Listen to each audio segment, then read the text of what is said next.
what is it? Entrepreneurship, leadership, and institutional growth, inspiring the next generation of innovators. So as you know that innovation these days is very, very key and paramount in the society. And irrespective of where you are, whether you are in the industry, you are in the academia, or you are anywhere, we need innovation.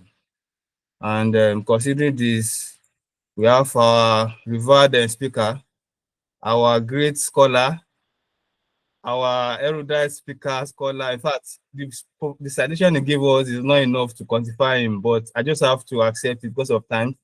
And we have him to be here with us. He is no other person than Mr. Abdulkabir Rishola. He'll be doing justice to this topic. And just as we are, I want us to take our, our pen and our papers so that we are going to get some great point insights from what it has to dish out for us tonight. So, without further ado, let's call on the let me do the citation of the speaker. Can you hear me? Yes, we can hear you. Because I think we don't have much time now. We are just an hour and we have spent like 5 or 10 minutes. So we want to welcome everybody once again. And starting on the existing protocol, we have in our midst the president of the association, engineer Abib Alabi, the executive members and the members of the NSAKNU, which is a national student section of the Kyoto National University in Korea. Yeah. So the citation of the speaker. Sir Abdulkabir Shola is a storyteller at heart and a builder by purpose. His journey began far from conference halls, in community rooms, youth circles, and small mentorship gatherings, where he witnessed firsthand the power of a single inspired mind. Over the years, he transformed those small beginnings into a mission to help people rise with clarity, courage, and meaningful leadership. So, drawing from a background in computer science and more than a decade of experience, guiding young adults and emerging leaders, Abu Kabir has become known for turning um, lived experiences, real-world case studies, and universal principles into compelling lessons that spark action. His work spans educational development, values-based leadership, and personal transformation, delivered through lectures, writings, and his Pure Masculinity podcast. Today, he speaks to audiences with one central message, that every individual has the potential to create impact, and that leadership is not a position but a journey. His sessions blend narrative, reflection, and practical wisdom, leaving listeners with the tools and conviction of build, innovate, and contribute to something greater than themselves. So as I said, this is just like an atom of his biography. So because of time, he has more than this. But we want you to want I want to urge us to accept it like this. As I know that he has a high citation and high profile beyond what he had presented. So if I'm not breaching the protocol, I think we have time for presidential remark. Is it this time for presidential remark or not? President. Remark, I don't know. You are the moderator, and I believe just Okay. you Are you are the going to one take it? to. Are you quickly going to give us your, your maybe your speech or your address before we have it? Well, just like you, I guess you've introduced a lot about the event already. So I just want to welcome everyone again on behalf of the Nigerian Student Association at Kyoto National University. Delighted that we're having this impactful session titled Entrepreneurial Leadership and Institutional Growth, inspiring the next generation of innovators. So, like the moderator has said, we can't do without innovation and leadership. In fact, they are no longer optional skills. They are core drivers of progress in institutions, business, and communities. So, for us, young scholars, professionals trying to navigate this increasingly competitive and global environment. I think understanding how to lead, inspire, innovate is quite essential. So today's session is very, very important, and from the highlights and what has been brought forward, I believe we'll be exploring practical strategies for effective entrepreneurship leadership, discover pathways for institutional growth, and so on.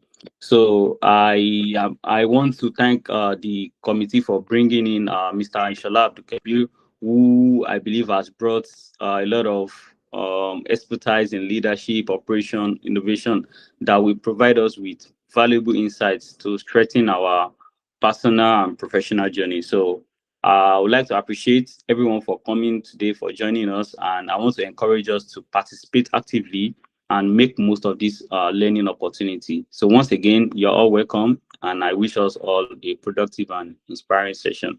So thank you very much. You're welcome, Mr. President. We really appreciate you for that introduction. So, Mr. Shola, please, you can take the microphone now for the presentation. Thank you very much. Thank you so much for the invite. I don't know where to start from, but let me ask, how many minutes do I have to speak? Okay, maybe I think from our schedule we have maybe 30 minutes, if I'm not mistaken. Will that be okay? It's okay, that's fine. Yeah, I'll do my best to Okay. as much as the time will take us time. So let me start with my background. I have a background in computer science, just like you mentioned, and I want to appreciate this what you invite. I wasn't well. It just told me something, right? And told me he's really not that active in the computing field in recent times.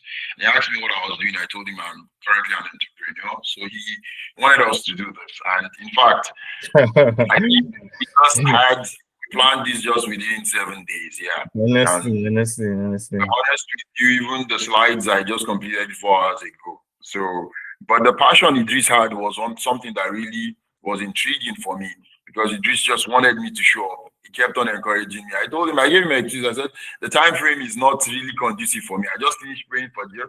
I just drove back home and I felt like it was just too early. But because Idris was so passionate about this, I said, well, that's cool. And it reminds me of one thing about Idris. So we went to Ladiga Akintola University of Technology together. We're classmates, right? Idris is that kind of student that after the lecturer is about to leave the class and he asks any question, and everybody's ready to go. They want to say no. This is going to say, excuse me, sir, I have a question. So this is that inquisitive and passionate anyways. So my background is in computer science. I have experience as a cloud engineer as well. What's my story?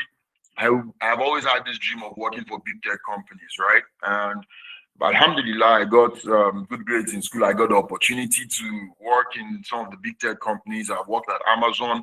I also worked at Microsoft as well on the Azure product. And this was a big deal for me, right? Until it got to a time whereby I thought I was making six figures, but by the time they take out the taxes, I got to know, man, these six figures are not real, right? So taxes are one of the biggest scams in the West. You pay tax on your income, you pay tax on the groceries you buy, you pay tax on your house that you own, you still continue to pay taxes. So you need to find a way in which you will be able to manage things. So at some point, the thoughts came to me like, I need to find a way out. So, and my journey started by testing what works, right? And that's why we're having this conversation about entrepreneurship. It's important to state at this point that entrepreneurship is not for everyone. But yes, it's a good thing if you could get into it, if it's your calling, right? We would always have people who would work, we would always have people who would be creators, we would always have people who would be maintainers, who would be innovators and things like that. So for me, the journey started during COVID-19, right? During the COVID season, we started working from home. So I had that opportunity to, everything was on lockdown. So while I was at home, business ideas were coming to me. It was so difficult to just sit at home, not do anything besides work. It was tiring and boring. So I had a friend who was doing well in his business. So he invited me to come one day, and I came. I saw how things were going there. I got interest, and then I started doing something with him on the side. So, but when it comes to entrepreneurship, there are three basic things which we need to bear in mind. Number one is product, right? Products, like you have to have something that you're selling to people, right? Number two is services. You have to offer a service that is outstanding, that is different from what every other person is giving. And number three is solutions. If you're able to solve people's problems, people will pay you. So these three things are at the core of entrepreneurship. So I got to get into the entrepreneurship space, and alhamdulillah, ever since I started, I saw it was working. It was paying me better than my 9 to 5. It gave me more time freedom to do the things I wanted to do. I did not need to seek permission before traveling back home and all of that. So I really saw it made more sense for me. So that was my journey into entrepreneurship. And by the mercy of Allah, after COVID came, they ended. They said we should come back to the office. I didn't want to go to the office. I tendered my resignation, and I did not I didn't regret that step, alhamdulillah. From there, we've done greater things. So let's get into the conversation. The journey of one idea is what entrepreneurship really means. It starts with an idea. Just one thing is what sparks that interest. So in 2009, two young graduates were sleeping on air mattresses in a tiny area in San Francisco apartment, right? So they could barely pay their rent. And one night, they rented out 3 air beds and they served breakfast to their guests. And this was the beginning of Airbnb. That was where Airbnb started from. A simple idea as small as that. They were not special people. They were not wealthy. They did not have a huge capital to start their business, right? And they did not know what the future held for them. But what they had was that entrepreneurial leadership and the courage to solve a problem, the humility to learn quickly through their mistakes, right? And the vision to build something bigger than themselves. Today, Airbnb is a billion-dollar company, right? Globally, Airbnb is everywhere. The idea started little, but that was where it started from. So entrepreneurship is the journey of one idea. It starts with just one idea, right? So it's important to note that every institution, every company, every movement, it started with someone who believed they could make things just a little bit better than the status quo. And that is the goal of entrepreneurship. You want to make a difference. You want to improve what is existing. You don't have to recreate the wheel, right? So my expectation, inshallah, is that in this conversation, I'll talk about how we can unlock this mindset, how we can transform from I wish to let me try, let me give my best. And it's about understanding how to scale solutions beyond you as an individual, but to build institutions that will last. And inshallah, in this conversation as well, I'll try as much as I can to incorporate real life scenarios, people who have gone through this path and how successful they were, for us to inspire ourselves. Because the reality is, at the end of the day, why are we going to school? We're going to school to learn, get good grades, find something to do, and sustain ourselves. Most of us have this mentality. But in today's world, it has gone beyond that. It's about we using that education to enhance ourselves, to better our lives, and improve the lives of humanity as well, right? We are not part of that generation. You know, there's a younger generation that believes school is scam. In all honesty, school is not scam. It is different for everybody, right? But the knowledge you acquire will have an impact on you if you are sincere and dedicated to learning. So we need to bear that in mind.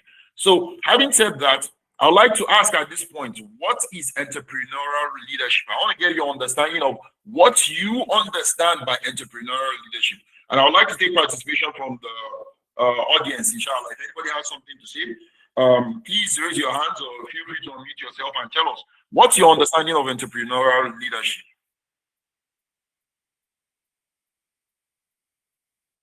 Anybody? Hello, I want to say something. Yes, please. My experience is, my understanding is applying the leadership concepts to entrepreneurship. That is planning, organizing, creating, and using all those matrices, all those 3 matrices to solve people's problem. So, for example, you want to solve the problem of car, maybe transportation now.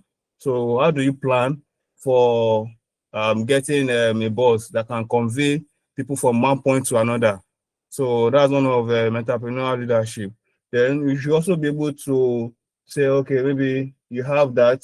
You want to know if there's going to be any need for additional competition.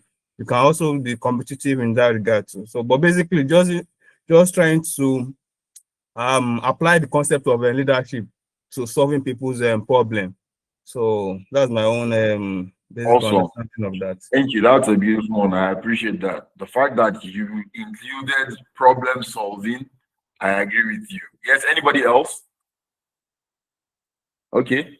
It's okay if people don't want to talk. I'll move swiftly because of time. So Oh, my entrepreneurial. hands I think are someone raised else. up. Sorry, Sorry. I did. Someone is Sorry. raising Yes. hands. Okay. Please. Say that. Please go ahead. Yeah. I'm sorry. No problem. Hello. So my understanding of entrepreneurial leadership is combining innovation and challenging yourself and the team to work on problems that will bring impact. So that's what I wanted to say. Thank you.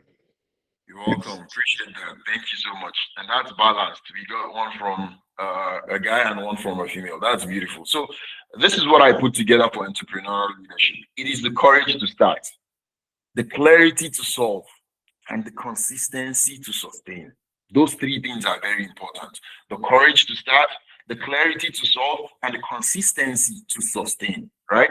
It means I gave you the example during that lockdown time that I said I saw the opportunity to become an entrepreneur. It means seeing opportunities where others saw obstacles, right? You see, for instance, so many people are not seeing that there is gold. For example, in Africa, right? Many of us here, we come from Nigeria. We don't know how much resources we have in Nigeria until maybe we're out of Nigeria. We are a blessed nation. There is a lot of resources there for us, right? But many of us, we don't see it like we have resources there. We only want to jump back. But if you're able to think, you will be able to find resources, you'll be able to find solutions, you'll be able to develop products. Look at Flutterwave, for example. It's a Nigerian company and it's doing great today. Andela, and so many companies like that. They started with an idea. So it starts with you seeing opportunities where other people are seeing obstacles, where people are giving excuses. You are doing the job. You are finding solutions. You're finding a way out, right? It's about taking responsibility instead of waiting for permission. Yeah, that's what entrepreneurship is. You are in charge of your life. You are in charge of your destiny. You do not give yourself any excuse for failure. Even if you fail, you pick yourself up again. That's what entrepreneurial leadership is. It's about building alliances, systems, and structures that outlive you. So it's not something you can do all by yourself. It's about finding like minds, people who think like you, people who want to solve the world problems like you are doing as well. So it brings about curiosity. What if I do this?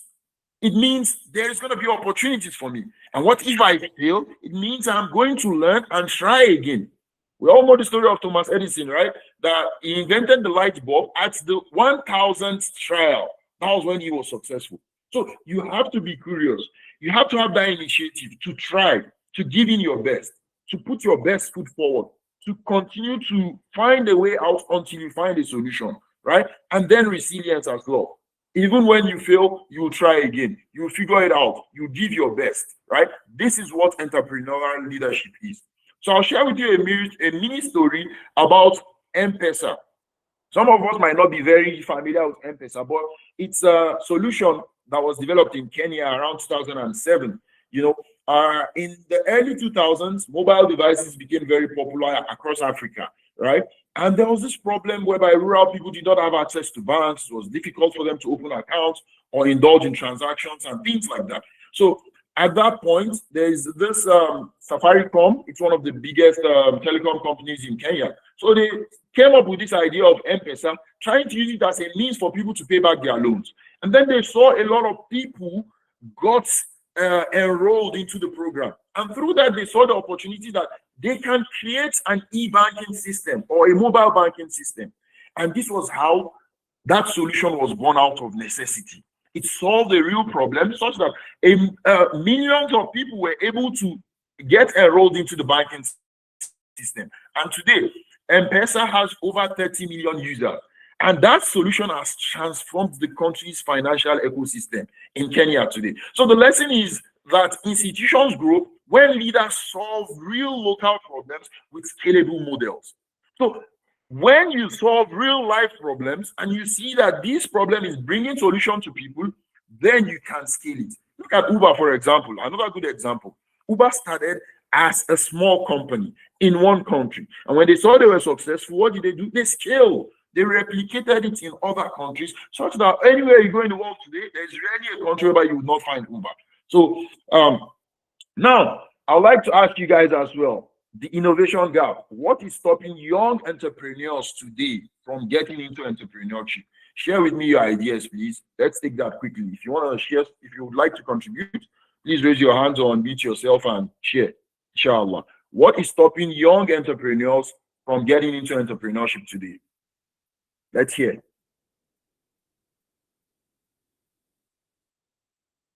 Yes, Adekunle, please go ahead. Thank you very much.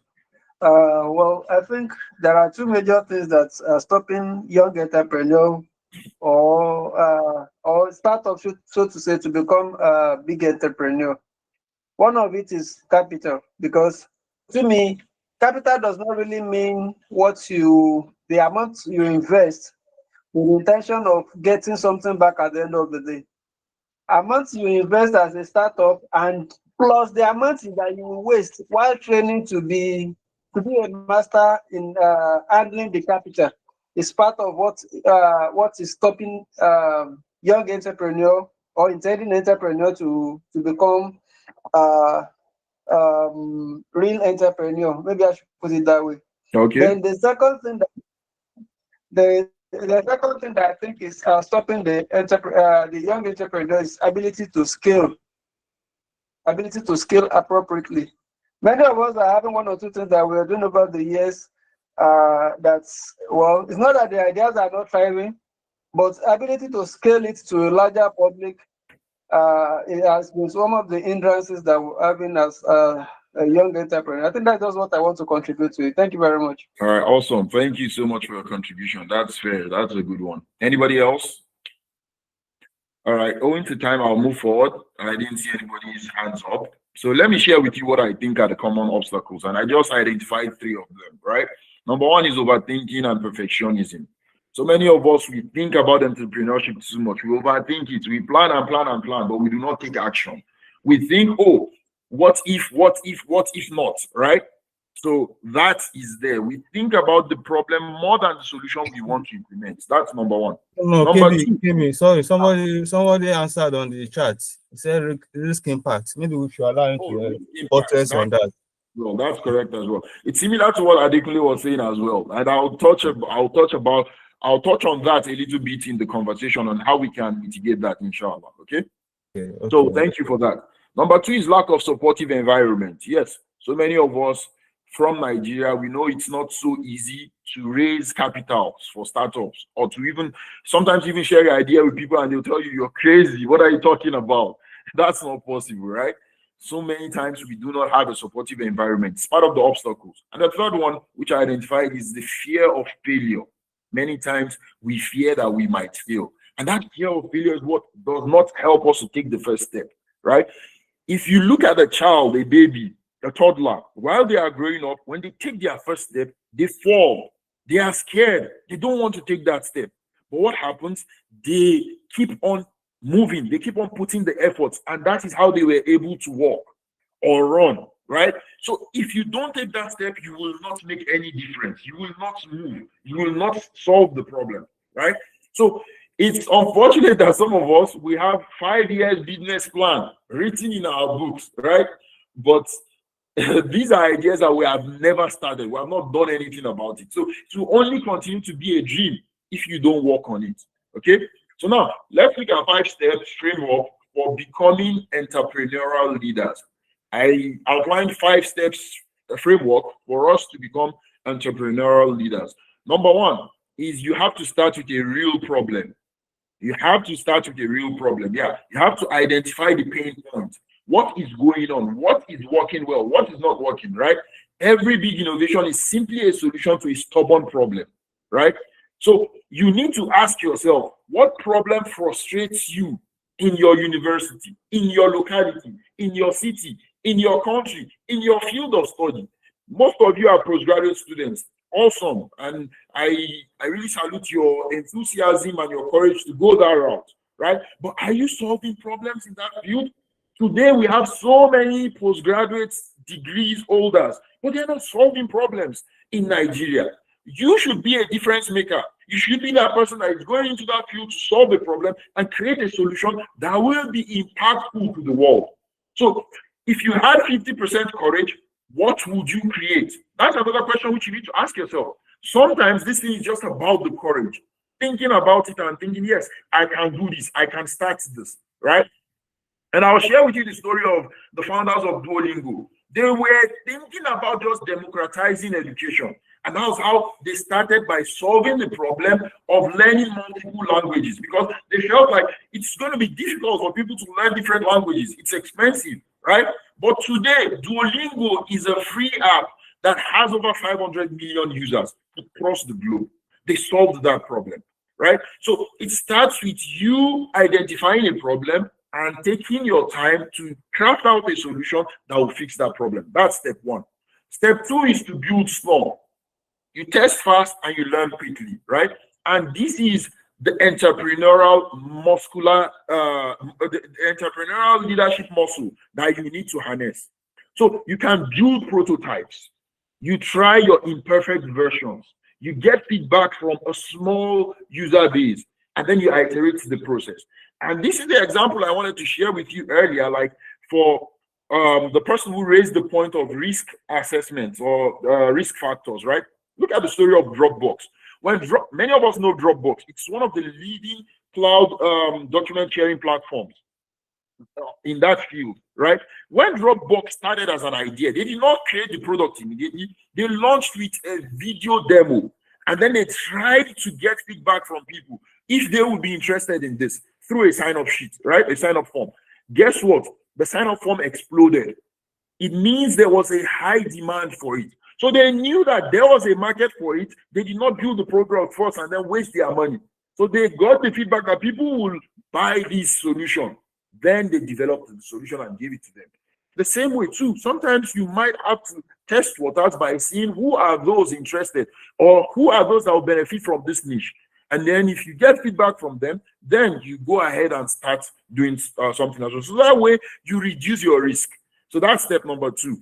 You build small, you test fast, and you learn quickly. And you should also be careful at this stage. You don't have to share your ideas with everyone.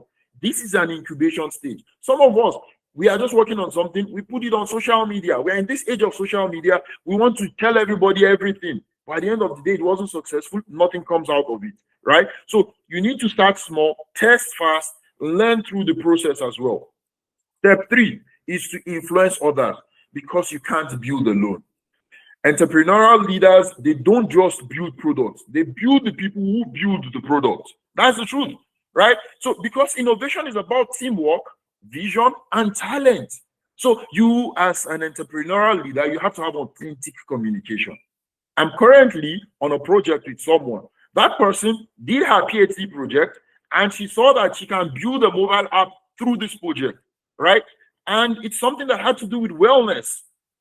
And she invited me to come on board. She said she didn't think about somebody better that could work with her on this vision. She communicated authentically, and I joined her on that project. And hopefully, inshallah, maybe someday soon, we'll be a unicorn in the field, right? So you need to have clear visions. You need to have a compelling mission. And you need to be able to collaborate and work with people who have shared vision, shared mission, and shared purpose with you as well, right? And I'll share with you this beautiful story. Many of us would have heard the story of John Sculley and Steve Jobs, right? In the 80s, when Steve Jobs was rebuilding Apple, he was thinking about somebody who would be befitting as a public figure, as the CEO of the company. And then he went to meet John Sculley, and he spoke to him. And this was the thing he told him that convinced John Sculley to resign his position as the CEO of Pepsi, Pepsi was a top brand, a leading company at that time in the 80s, right? And he told him, he said, do you want to sell sugar water for the rest of your life? Or do you want to come with me to Apple and change the world? This was what he told him. And Skule, guess what? After he joined Apple, he said, that phrase you told me blew the wind out of my head. Subhanallah. So you need that as well. You need to be able to influence others because you can't do it all by yourself. Therefore, you need to build systems, not noise. Build systems. Anybody can say they want to launch something. I know people that have said they are working on ideas and those ideas never came out. They will tell you all the story, the prototype, even show you plan, but they did not take action to fulfill their dreams. So you need to build systems because it's systems that will lead to sustainability, right? So document your processes. How are these things done? In a way that when you are not there, it will run without you. Let's have a team. Let each individual have roles that they play, right? Because the decision framework is what will determine the feedback cycle as well. Let people be independent to think on their own. Don't be that kind of team whereby you tell people you have consequences when you make mistake, right? I worked at Amazon, right? And one of the things I learned at Amazon, for example, is during the orientation or the onboarding process, they told us about the 2-pizza team model. And this is one of the things that make Amazon an amazing company, right? It's one of the most successful companies in the world if you're talking about fans, right? So they have a program called Amazon Prime, and they told us that Amazon Prime came out of the 2-pizza team system, right? And this is one of the most successful paid membership programs in the world today. It was created by a small group of people that worked on this idea because they were autonomous. They were able to take the decision on their own. Their manager will not tell them this is a stupid decision, right? They took the risk. They experimented things. They solved the problem and they brought it back to the corporate leadership and it was approved. Today, Prime has over 200 million members that pay on a monthly basis, at least $10, depending on the tier of membership which you apply for. So that 2-pizza team system is like, it means if your team cannot feed on 2 pizza, it means it's too large. So it's the same thing too. You don't need a very big department, a committee. It takes bureaucracy, it takes bottlenecks, it takes time before you get feedback and get things done. Sometimes we have a large pool, but they're not doing nothing. And we sometimes say we are busy, but we are not doing nothing. So create a small team, work together, stay focused. You need to build system and don't make noise about it. The last step, which I identified as well, is to cultivate a resilient growth mindset. Entrepreneurial leadership is equal to emotional stamina. As an entrepreneur, there are days you wake up whereby you don't want to go to work. There are days you wake up whereby you're not feeling good, you're mad. There are days when your wife will not respond well. There are days when your kids will make you mad, but you still gotta show up. You still remain dedicated to that work which is like your life mission. So there are 3 resilient skills that you need as an entrepreneur when it comes to entrepreneurial leadership. You need to see failure as data. Every mistake you make, document it and go back and trace your faltering step. What did I do wrong at this time? What can I improve? How can I find a better way to solve this problem? That's number 1. Number 2, you have to detach yourself from ego. Don't feel proud. Don't think because you are the boss, you're the CEO, you're the founder, you know it all. No, there are some people that know things better than you. I have had people who were younger than me that knew some aspects of programming better than me, and I took myself down to them to learn. And it paid off for me today. That guy did not take the knowledge with him. He imparted it in me. And today I appreciate him so much. So don't have that pride that, oh, I'm a PhD holder. I'm older than this guy. No, humble yourself, right? And then you also need to continue despite uncertainties. Because the reality is, as an entrepreneur, you don't know the outcome of things. You don't know what the future holds. You don't know maybe this idea is going to fly, but you just have to follow it till the later. You give your best, right? And I'll share with you the story of Alibaba's founder, Jack Ma. Many of us know the story as well, right? Jack Ma was rejected in over 330 jobs, right? He was denied admission to Harvard 10 times. But guess what? He was later invited to Harvard as a guest speaker. He gave a speech in Harvard, and this was the university that rejected him 10 times, right? He failed in acquiring small business loans to start his business. But guess what? Today, Alibaba is over 500 billion worth. That's what it means, because you don't know what is there for you. Just give your best. Put your best effort, try, and see that we follow it till the end. Because so many of us at times, we give up along the line. We don't fulfill our mission. We think because we have failed, then this thing is not going to work. But your rejections are meant to be part of your preparation for success. All right. Now let's transition, inspiring the next generation, right? I want to let you guys know that you are those that will inspire the next generation. There's this saying by, was it Albert Einstein? I don't remember. He said he was able to achieve success because he was able to stand on the shoulder of giants. Some people did the work to that point for him to take it up from there. Albert Einstein did a lot of great works that other scientists came after him to build on that. The same with us too. We are creating a platform for the next generation to build upon. So the world is waiting for your ideas. Don't be shy about your ideas. Don't hold back. Don't think it will not be successful. Just do it. Do it the Nike way. Just do it. Okay? So institutions are waiting for leaders with courage. You don't know. Maybe it is through your ideas or your solutions that you get hired to work in a big company that will pay you well, right? Because the next breakthrough might be in healthcare, in AI, in education, in information technology, in finance, right? It may come from someone, even in this gathering while we are speaking right here. So we need to inspire ourselves and see yourself that, yes, you have it, you got it, and you can get there. There are 3 things you must do for you to be an entrepreneurial leader as well. You need to think boldly. You need to think out of the box, right? Dream beyond your limitations. There is so much to learn from Steve Jobs. Steve Jobs told us about the idea of the iPad, right? He said while he was designing the iPad, the inspiration just came to him that you can make a mobile device, something that is smaller than this tablet. You can make a mobile phone out of it. And he said that was where the idea came. He paused the project on the iPad. He went and developed the iPhone because he felt like somebody might come up with that idea too that you don't know. So he developed the iPhone, completed it, released it, and then went back to the iPad project. Apple is one of the best products in the world.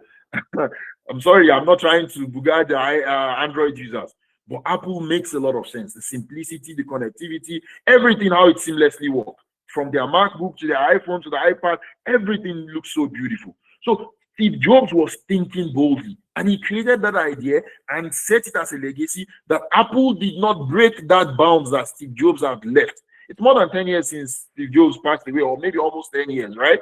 But that legacy is still continuing. That's number 1. Number 2, start small. A small prototype today is better than a perfect idea next year. So many of us fall into this cycle of we want it to be perfect. We want things to work out. How we want to see the whole solution before we get started. No, just start small. This is very important. And then number 3 is that you commit to growth. Continue learning, continue building, continue refining your product, your solution, or your service. That is how you grow. That is how you get better. Don't think you know it all. The PhD is not the end of learning. Learning is from cradle to grave. So continue to grow, continue to learn, and continue to refine your solution as well. In conclusion, I'll share with you a story of the bridge builder, right? An old man decided to build a bridge after he crossed the river. He saw the difficulty in crossing that river, so he decided he was going to build a bridge. And then a young man came to him. He said, why are you trying to build this bridge? You will never use it again. You're an old man, right? But the old man replied, he said, because someone will come after me and he wants them to find that path easier. It's the same way too for so many of us too. Sometimes we pass through a path and we make it, when we are successful, we now make it more difficult for those coming after us. There is nothing you gain from this. So you need to understand, my challenge to you at the end of this presentation is that you are that bridge builder for your generation and the generation to come. Every one of us have an impact to make. Wallahi, I swear by Allah, I do not know that I was going to have this conversation today. I did not plan it. But I'm hoping, inshallah, through this conversation, I inspire somebody. And somebody is interested in taking that part of entrepreneurship. So you build your ideas, you build teams, you build institutions. It could be from here that you guys will find some people that you can start your startup together. Just make sure that they key into your vision. They have the required skills. They are relentless. So inshallah, we're hoping that those coming after us, they will stand taller than us because we started. In conclusion, the final line I'll share is entrepreneurial leadership is not a clear path. It's not a straight line. It's zigzag. It's a mindset of courage. You have to be courageous. You have to show bravery. You have to show leadership. It's about curiosity. You want to know what will be the outcome of this thing. How is it going to end? And it's when you get this done, you will see how it will have meaningful impact in changing the world. The world is waiting for you. The world is waiting for what you can create. We are routing for you and we're looking forward to your success. Thank you so much for the invite, Idris, and members of the community. I appreciate your time and your attention. And that's it from me. Thank you. If you have questions, I'll take them. Thank you very much, Mr. Abdulkadir Shala. Thank you so much. In fact, if I are to quantify what you are given, what you are dished out, we cannot afford to pay, because is it from the history? Is it from the insight, the specific quiz that you gave us, or is it the interactive class or anything, or what have you? You have really delved into this topic as a technical person and as a knowledge-based person. I really appreciate you on behalf of the association. Once again, I want us to, because we don't have much time, I have 10 minutes to go. I'll quickly ask for questions. If you have any questions from among the participants, please. If there is no question, while they are, thinking about their questions, I have something to say to it. I haven't given us those key concepts. In the quote, I said, give me a lever long enough and a fulcrum on which to place it, and I shall move the world. That's one of the quotes from Archimedes. So from what you have said, you talked about having the environment, having the resilience. Resilience is very, very important, because if something is not working as expected, you have to think on how are you going to make this thing work without having any obstacle. You understand? Irrespective of the obstacles that you have there, how are you going to make it work and ensure that your own product is better than others? So, and lastly, regarding the school, maybe those in academic institution now, maybe for example, this maybe Korean University of Nigeria, we have different startup competitions, like what we call it boot camp. So people can actually leverage these opportunities, and with this community, we usually share information, and that maybe opportunities people can leverage to further boost innovation. For example, we can talk about how you can convert your research to something that is marketable. If you are working in healthcare, maybe stroke for AI for stroke care, you can create a product that will help us have a seamless stroke detection in the public. So, and other projects like that. So once again, we say thank you very much, Mr. Abdulkadir, and we hope that next time we call on you, you're still going to answer our call. So Sure. without without taking much of our time, do you have any questions from the members of the public or the attendees? I see Anofi Abdulkadir has raised his hand. Anofi, Yes, hello. yeah, you can hear you, please. Thank you so much. I really thank the NSA community hearing you for bringing one of my mentors.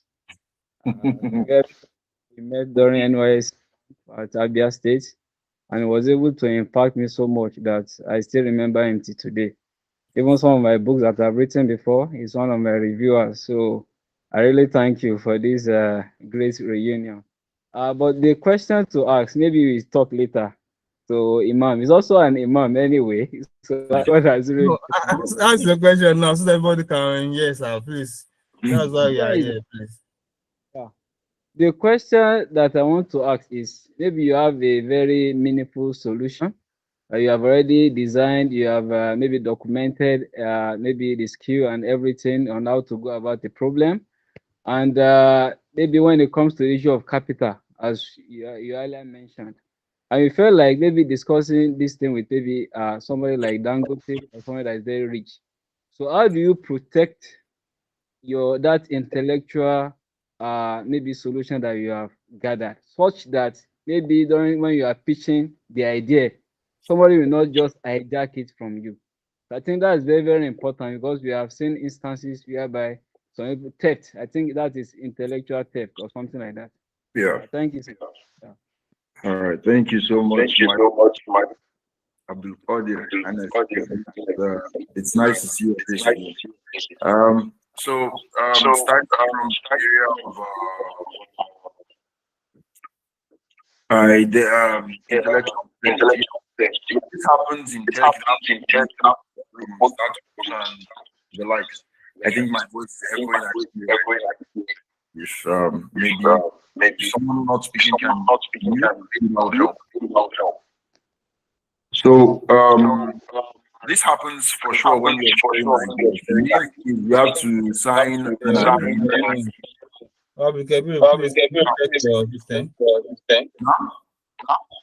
Is the echo coming from you?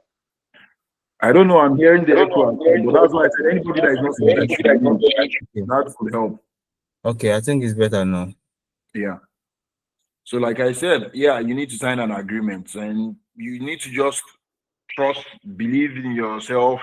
If you have an agreement that is well documented, you can always reference it. That okay, it was when you pitched this idea to them that they took it up, something like that. But definitely these things happen. But I don't think it's a setback. I don't think it should hold you back from not achieving what you want to achieve or going ahead with your goals. Because there is something you need to understand. Customers will always come to the person who gives them a better service.